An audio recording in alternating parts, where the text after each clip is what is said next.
Hi there, I'm Jim from Edge Impulse, and today I'm going to take you through this project that I built using the Arduino Nesso N1. Now, quite often I'm down in my office and my front door gets knocked on, but they don't bother ringing the bell, so I don't ever hear it. But I was wondering, can we use Edge AI to create a little device that can detect when our door is knocked on and send it over my smart home network with Home Assistant down to my office? And that's just what I've done. First things first, let's talk about the hardware. The Nesso N1 is a collaboration between Arduino and M5 Stack, who've been making ESP32-based devices like this for years. It's got a bunch of connectivity for smart home use cases. We're talking Wi-Fi, Bluetooth Low Energy, Thread, Zigbee, and even LoRaWAN with this little added antenna. And along with this, you get some great I/O. So we've got touchscreen, a Bosch IMU, an IR blaster, a buzzer, as well as Quick and Grove expansion ports to add more sensors in the future. And most important, for our use case, it's got a 250 milliamp hour battery. So that makes it the perfect device to start building some smart home sensors. For a smart home sensor, it's really important that the battery lasts a long time.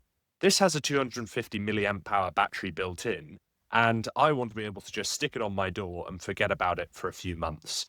But in order to do that, you can't just write a simple program that's constantly sampling data and constantly running an inference on the device for AI, and also constantly waking the radio up to send data to your Home Assistant instance. You've got to be a little bit smarter. And what we've done today is make use of some useful features on the microcontroller and the accelerometer on this Nesso N1 to make a really efficient device. So what's happening when this device detects a door knock is that actually first, we have a hardware interrupt set from our BMI 270 accelerometer chip that wakes the Nesso N1's ESP32 from a deep sleep when there's any motion detected over a certain threshold. That means that we only need to keep the BMI 270 chip powered and the rest of the device can stay asleep. So once that tiny bit of motion is detected, what we then do is immediately sample data from the BMI 270 chip. We then pass that data straight to an Edge Impulse model that's running on the ESP32, so a very low power, efficient model. That takes a couple of milliseconds to run. And then if the door knock is detected in that sample, only then do we wake up the power intensive Zigbee radio and send the model confidence results over to Home Assistant. If any of that is completed, we then immediately go back into a deep sleep mode. It stays asleep until more motion is detected. What that means is that this is basically only ever awake when the door is knocked on or when the door is opened. The rest of the time, it stays in an ultra low power deep sleep mode, and we get super long battery life. This is a nice setup for the end product, but you're probably wondering, okay, how do we get there? How do we collect data to make sure that our model works really well? And actually, to do that, I created a slightly different version of this firmware. So this one that we see in front of us right now uses a pre-built model and then sends the confidence results over Zigbee. But I have another version of this which wakes up, records data, and then sends that over Wi-Fi directly to an Edge Impulse project. And that's what we used to collect a bunch of data from the door that we were going to detect knocks on and send it directly to an Edge Impulse project in the cloud to be able to then train our model to detect motion and door knocks. So I'll show you how that works right now. I'll switch over to Arduino and we'll have a look at that project. This is the Arduino program for our data upload example. Now you'll notice up here we've got a few different libraries. The Arduino Nesso N1 library, which includes all of the configuration for the device, Wi-Fi, and an HTTP client to send data up over the Edge Impulse API directly to an Edge Impulse project. And we also do have this inferencing example. So this is actually my door knock detector project, and it's an initial early model that I created to test out on the device. This is actually really useful. If you have a prototype model that you can use on the device to then start labeling some samples before you upload them, it can be a really good way of quickly, massively increasing the size of your data set. So what we'll do here is we'll use this existing model, knock on the door a few times, see if those were all correctly inferenced, and also upload them to the cloud so that we can then relabel any mislabeled ones and retrain the model to capture that new information. So all you need to do to set this up is to set the SSID and password of the Wi-Fi network you want to connect to, and then set the API key, which you can find on your project dashboard up at the top in one of the tabs. You can go and copy that API key from there, from Edge Impulse. So what's happening in the setup function here is that we're just enabling the battery charging, enabling our sensor and configuring it correctly, checking whether or not we have the upload mode enabled. I've set it so that key 2, which I think is this key, or it might be the one on the side, I'm not sure, determines whether or not we're going to upload the raw data to an Edge Impulse project. Just report back how it's woken up, whether it's woken up by reset or by the interrupt that we've set. And then we have a button polling task to detect that button change. Then the run inference function basically just runs inference, and then if upload is enabled, uploads it to Edge Impulse based on those credentials that we set earlier. And the final thing it also does is rings the bell if the bell ringing is enabled. And then once the bell has finished ringing, we set the device to go back to sleep.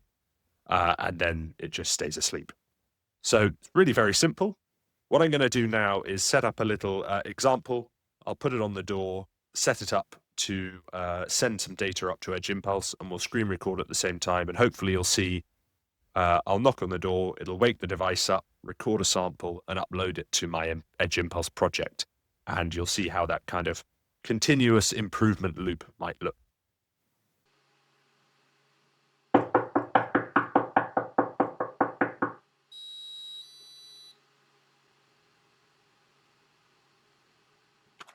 This is Edge Impulse, where I created the machine learning model that we used for this project. And as you just saw, I uploaded this data sample directly from the Nesso N1 using Wi-Fi. So the way I did that was using the Edge Impulse ingestion API. It's very simple. It allows you to post data from any device, really. And all it requires is an API key. So you can get that API key to upload data to a particular project here. I'll blur out my API keys so you guys don't use them, but just copy your API key here or add a new one, and you can create one that's specifically for ingestion only if you want to be a bit safer, so you don't give it full admin access to the project. I uploaded much more than just that single sample to create my dataset here. You want to make sure that the dataset that you have in order to build your machine learning model represents all of the things that you want it to see, but also the things you want it to ignore. So the idle class here is all those things I want to ignore. Then I also have two more classes. I have my door knock class here, and all of these samples are ones which I have uploaded directly from the Nesso N1 when I've knocked on the door. So this is really important. In this case, some of these samples look like, really obvious to me door knocking samples. But some of them are just the tail end, because actually what we've got to take into account here is that the Nesso N1 wakes from sleep first, based on any motion, and then it does the inference. So we want to be able to catch that first sample where it's just about to catch an inference. So yeah, that's why some of these samples look like they're just very slightly vibrations at the end of door knocking. But that's part of the pattern that we want our model to learn so that it can accurately detect a door knock. And then the other thing I added, which was something that I added through experimentation really, was the open-close class, because the other main type of movement that occurs on a door is knocking and also opening and closing. So actually the end product here is able to not only detect door knocks, but also whether the door has been opened or closed. So what I did here was include a number of samples of the door opening and closing, being slammed, things like that, to represent my open-close label. And I recorded 9.5 minutes of data, 23% of which I have moved into my test area. Now, this is really important so that we can test the model on unseen data to get a better idea for how it really will perform in the real world. So now we have a data set. What we can do is go and create our first model. This is our impulse. This is what is going to run on the end device, and it's made up of 3 core steps. The first is data acquisition. So in this case, we're going to be collecting 2-second samples from our accelerometer and sampling that accelerometer at 100 hertz. The other 2 things you can see on here are zero padding, which is where, if this was ticked, during training, if any of the samples were less than 2 seconds, we would pad them with zeros. We don't want to do that in this case because it will mean that the model might learn that zeros should be at the end of every single sample, which isn't very useful for this kind of sensor because when it's idle, it's not at completely zero. It's affected by gravity. And you'll see that in the data if we look at an idle sample here. These are not all at 0. Our x-axis is actually at 0.5. So that's why I've chosen that. And then the window increase is not so important for this particular use case because I'm only going to be sampling at the first time that the device wakes up. We're not going to be doing continuous inference here. The processing block.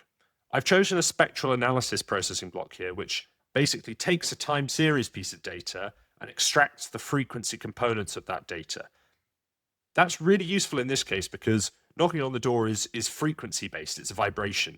And what we can do is take something that would be otherwise, in this case, 100 hertz times 2 seconds times 3 axes would be, 600 features that the neural network would need to deal with. But with spectral analysis, we can reduce that down significantly and therefore make our end model smaller and make it more efficient on device, while also only being interested in the useful parts of that data, ignoring any noise and things like that. Then our learning block is just a simple classification block. And what I did here for the spectral features is I used our DSP auto tuner. It scales all of these different parameters to your data, so it always gives slightly better accuracy for these sorts of use cases. But as you can see, our raw input would be 600 features, and what we're getting out is only 84. So we're seeing a massive decrease in the amount of data we're passing to our model.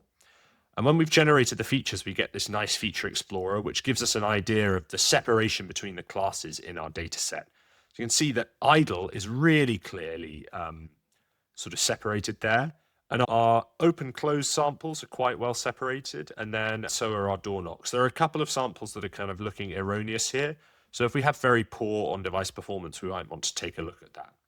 One other thing I've done here is use our normalize feature. This is really useful for this kind of data because it scales everything correctly from 0 to 1 rather than using the default scale of something like an accelerometer. And it means that our data set's more robust to changes in some of the settings that we have on that device. Then our classifier is really just the very simple defaults here. I've upped the number of training cycles a little bit, just to give it a little bit more time to train there. And otherwise, I've just left everything as is. We've got a 2-layer, 20 neurons and then 10 neurons neural network. So you can see here that our model training results are looking pretty good. And I think this is a good place to start. It should be plenty for our use case. It's a very simple use case. And our on-device performance, we can actually profile for the Arduino Nesso N1. I've set up a custom target device here. I know that my Nesso N1 is using an ESP32 as the core, and it's at a clock rate of 160 hertz. It's got no acceleration, and I put in some basic RAM and ROM budget. You can see here that this model's definitely going to fit on my Nesso N1. It uses only 1.7K of RAM, 18K of flash, and it should take around 9 milliseconds to inference. So that's plenty of time for a quick response. Looking at model testing, we can classify all of these samples and see how it performs a little bit more in the real world. So there we go. Our accuracy on this model in unseen data is still pretty high. We're at 95.86% accuracy for our unoptimized model. So a drop of around 1%, which seems pretty good to me. And in this case, I'm happy to go and try and deploy this model on device.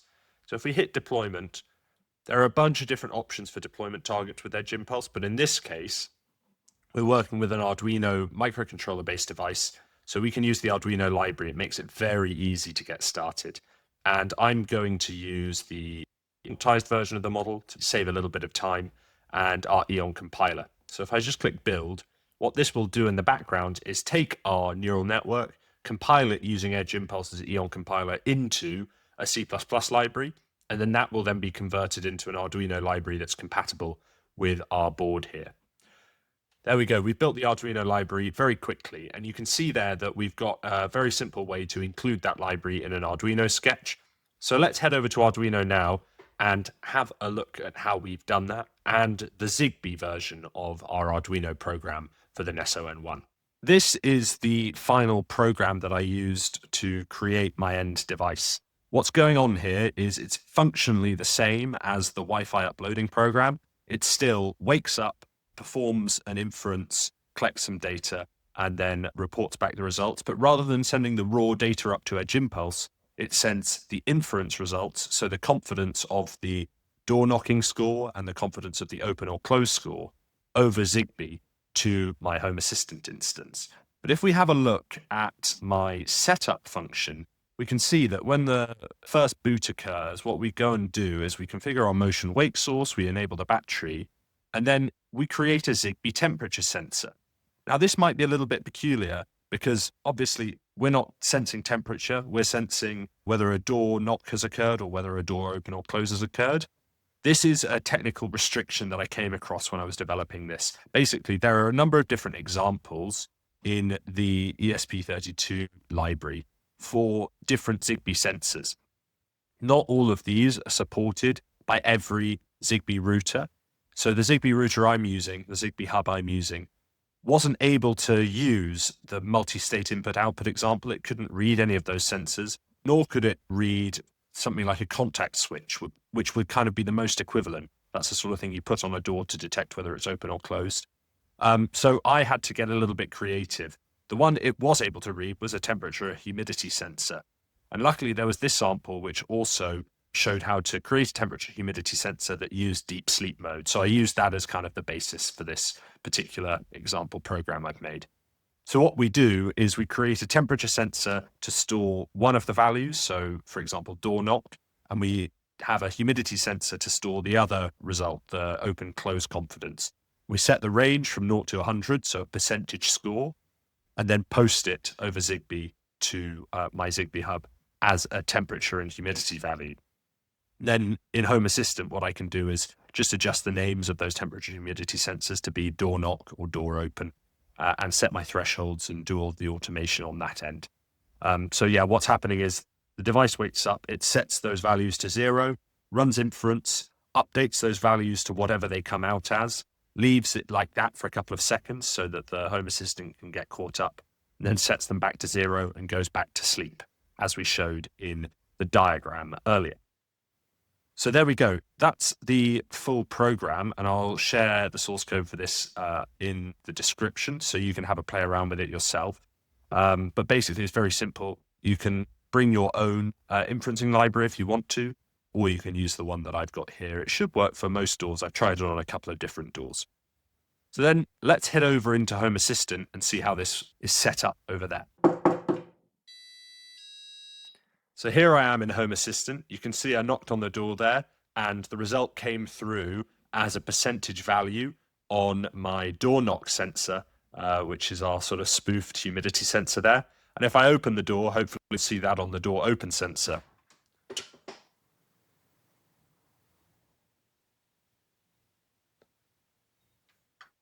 So there we go. We've got door knock and door open coming through on our two separate sensor readings there. Really cool. I just paired this really simply. When you reset it, it goes into pairing mode. You should be able to just pair it to your Zigbee dongle via ZHA or Zigbee to MQTT, wherever you set that up normally. This device also does happen to have Matter, so you could probably adapt this to work with Matter rather than Zigbee, so Matter and Thread. And that could be a cool update for you to share with me after the fact.